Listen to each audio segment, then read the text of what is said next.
I was put onto this book by Nipsey Hussle in one of his interviews, and I respect Nipsey Hussle a lot because during the ages of 18, 19, he taught me a lot of values through his music and interviews that I'm just grateful for. So I have a lot of respect for him.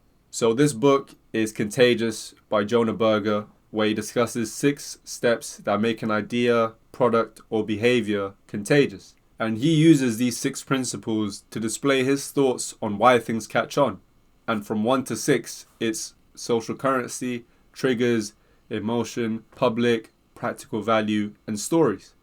What I'm going to do for this video is instead of going through 1 to 6, I'm going to go from 6 to 1. I feel like it'll be a nice switch on things as opposed to just going from top to bottom. I'm going to go from bottom to top, and we're going to find out what his views are in terms of why things catch on and why this book is a great book. So these principles are the elements of virality, but it's not a clear-cut formula for it. But if you manage to integrate all 6 principles into your products or ideas, it's only a matter of time before you become viral with it. Now, the 6th principle we're going to cover is stories. We all love storylines. It's what gets us invested. It's one of the main things that keep us captivated when something has a beginning, middle, and end.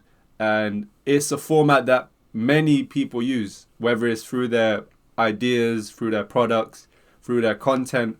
You see stories everywhere, and we all love to see a story. So when you're promoting your idea, consider using a story format because it might be the best way to get your message across. And Jonah wants you to ask yourself, what broader narrative can you wrap your idea in? What kind of story can you wrap your idea in that can help get your message across? Because at the end of the day, it's about communication. And if you can do that through a story, it can captivate a lot of people. And that will help you tremendously. People don't just share information, they share stories. And stories are perfect vehicles for carrying messages. So if you've never really considered this aspect, try looking into it and try figuring out how you can convey your stories and put it in a format that people would understand. And the 5th principle we have is practical value.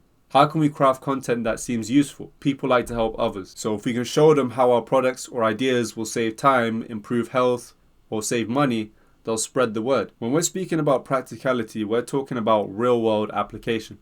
Not some Disneyland where anything you do, everyone will love. You need to consider how your idea will benefit others and how they can use that to benefit others too.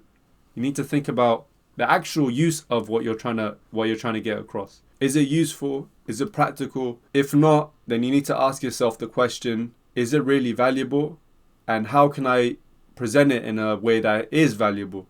And really figure out how you can apply this principle to your idea. The next one we have is public. Can people see when others are using our product or engaging in our desired behavior? There's a principle you should apply to this, and that is if no one knows, then no one is interested. If you have a box and inside this box you have an item that you think is the best item in the world, if no one cares what's in that box, no one is going to open it to find this proclaimed best item. So approach it in that manner.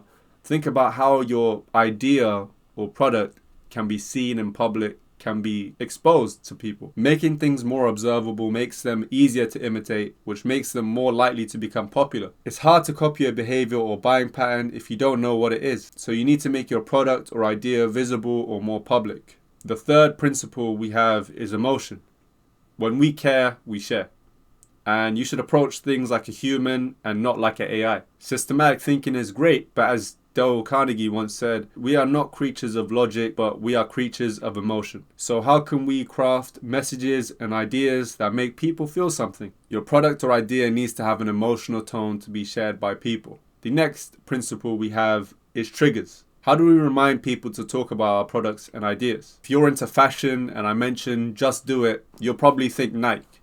And a trigger is really a name, place, color, or an idea that is linked to something. And triggers are stimuli that prompt people to think about related things. The more cues you can insert into the everyday environment, the more people will talk about your product. So consider using triggers. And a great book that James Clear wrote about habits, and a core of it is about cues, is Atomic Habits. So that is one book I'm going to do a book insight on, but definitely check out that book if you want more input on this topic.